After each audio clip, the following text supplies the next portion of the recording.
नमस्कार, स्वागत आहे किड्स पण आदिती आदिराजमध्ये।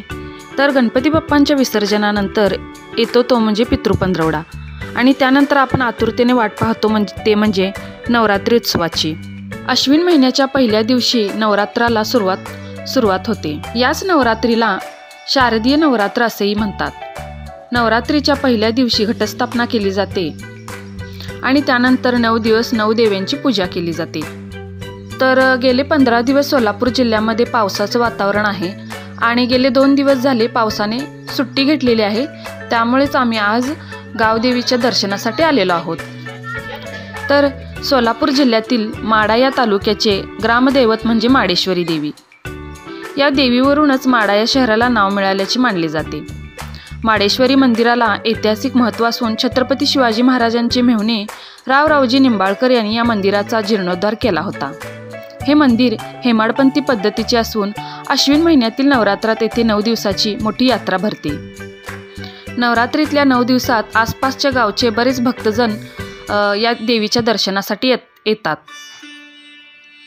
नवरात्रीमध्ये देवीच्या दर्शनाला जाणे म्हणजे देवी दुर्गा मातेच्या 9 रूपांची पूजा करणे आणि तिच्या शक्तीचा आदर करणे। या काळात भक्त मंदिरात जाऊन देवीची पूजा करतात, जिथे कलश आणि घटस्थापना केलेली असते। महाराष्ट्रातील अनेक मंदिरांमध्ये नवरात्रीनिमित्त विशेष गर्दी असते आणि भक्त देवीचा आशीर्वाद घेण्यासाठी खूप गर्दी करतात। नवरात्री हा देवी दुर्गा मातेच्या 9 रूपांना समर्पित केलेला सण आहे। नवरात्रीच्या पहिल्या दिवशी मंदिरात किंवा घरात कलशाची स्थापना केली जाते, जो देवीचा प्रतीक मानला जातो। नवरात्रीचा सण हा वाईटावर चांगल्याच्या विजयाचे प्रतीक आहे, कारण देवीने महिषासुराचा वध करून धर्माची स्थापना केली होती। देवीचे दर्शन घेणे म्हणजे तिच्या कृपेचा अनुभव घेणे आणि तिच्याकडून आशीर्वाद मिळवणे। महाराष्ट्राची कुलस्वामिनी तुळजाभवानी मातेची प्रतिरूपे सोलापूर जिल्ह्यात विविध ठिकाणी आढळून येतात। त्यामध्ये प्रसिद्ध असलेली ठिकाणे म्हणजे 3: सोलापूरची रूपाभवानी, करमाळ्याची कमलाभवानी आणि माढ्याची माडेश्वरी। तर हेच आहे माढ्याची माडेश्वरीचे देवीचे मंदिर। रावरावजी निंबाळकर यांना माढ्याची जहागिरी मिळाली, त्यानंतर त्यांनी माडेश्वरीचे मंदिर उभारले। हे मंदिर शिवाजी महाराजांच्या काळापासून अस्तित्वात असल्याचे मानले जाते। हे मंदिर दगडी हेमाडपंथी शैलीत आहे। मंदिराच्या आसपास बराच मोठा परिसर आहे। कोजागिरी पौर्णिमेला देवळात मोठी यात्रा भरते। देवळाच्या आवारात हत्ती, घोडा, नंदी अशी देवीची वाहने आहेत। या वाहनावरून रात्री 12 वाजता देवीचा छबिना निघतो। मंदिराच्या बाहेरील बाजूस मातंगी आईचे मंदिर आहे। नवरात्र हा देवी दुर्गा मातेला समर्पित हिंदू सण असून याचा अर्थ नवरात्री असा होतो। हा सण वर्षातून 2दा साजरा केला जातो। चैत्र महिन्यात म्हणजे मार्च ते एप्रिल आणि शारदीय महिन्यात सप्टेंबर ते ऑक्टोबर या 9 महिन्यांमध्ये भक्त देवीच्या 9 रूपांची 9 दुर्गांची पूजा करतात। नवरात्र ऋतू परिवर्तनाशी संबंधित असून या काळात 9 दिवस व्रतस्थ राहून देवीची आराधना केली जाते। हा सण ऋतू परिवर्तनाचा काळ मानला जातो, ज्यामुळे नवीन उत्साह आणि ऊर्जा निर्माण होते असे मानले जाते। सृष्टीतील बदलांशी हा उत्सव जोडलेला आहे आणि या काळात सूर्य व ग्रहांमध्ये होणाऱ्या बदलांचा मनुष्याच्या आरोग्यावर परिणाम होतो असेही म्हटले जाते। नवदुर्गा शक्ती, सामर्थ्य, ज्ञान आणि संरक्षणाचे प्रतीक मानल्या जातात। या सणाचे मुख्य वैशिष्ट्य म्हणजे वाईटावर चांगल्याचा विजयाचे प्रतीक आहे। आणि याच नवरात्रीमध्ये देवी दर्शनाला जाणे म्हणजेच देवी दुर्गा मातेच्या 9 रूपांची पूजा करणे।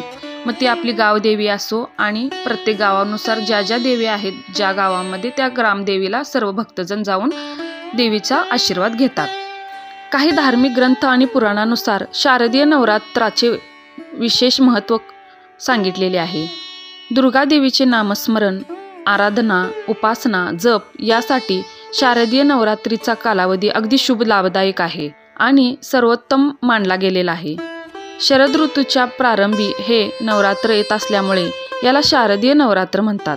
तर या माडेश्वरी मंदिराच्या मागच्या बाजूला आई येडेश्वरीचे छोटे मंदिर आहे। श्री येडेश्वरीचे देखील येथे आम्ही दर्शन घेतले। भारतीय संस्कृतीत व्रतवैकल्ये, सण उत्सव, परंपरा यांना अनन्यसाधारण महत्त्व आहे।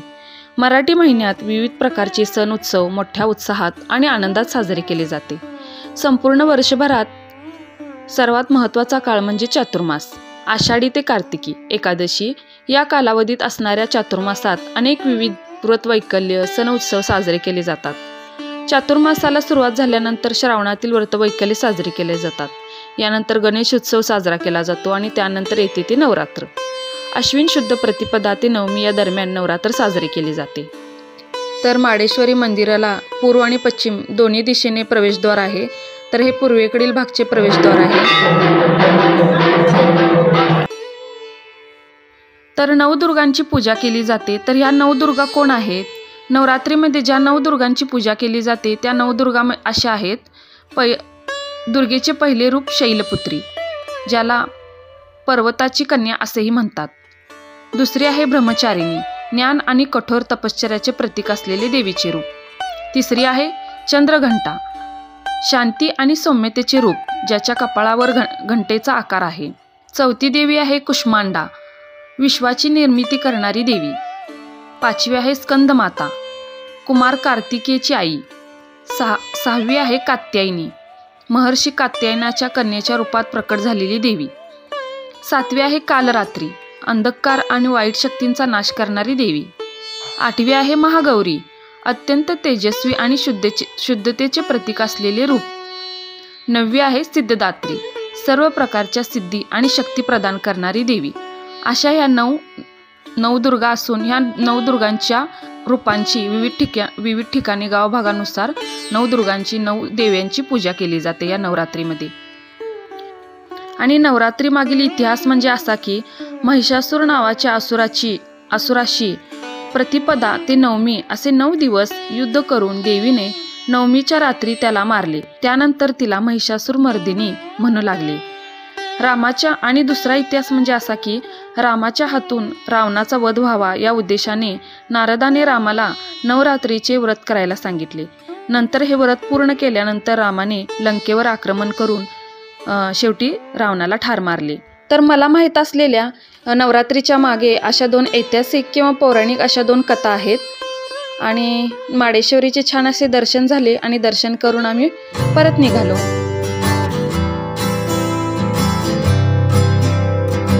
शिवकालीन इतिहास असलेल्या अशा माडेश्वरी देवीचे मंदिर आणि मंदिराचा इतिहास, नवरात्रीची थोडीफार माहिती या व्हिडिओतून तुम्हाला आवडली असेल तर किड्स फन आदित्य आदिराज चॅनलला सबस्क्राईब करा आणि लाईक करा.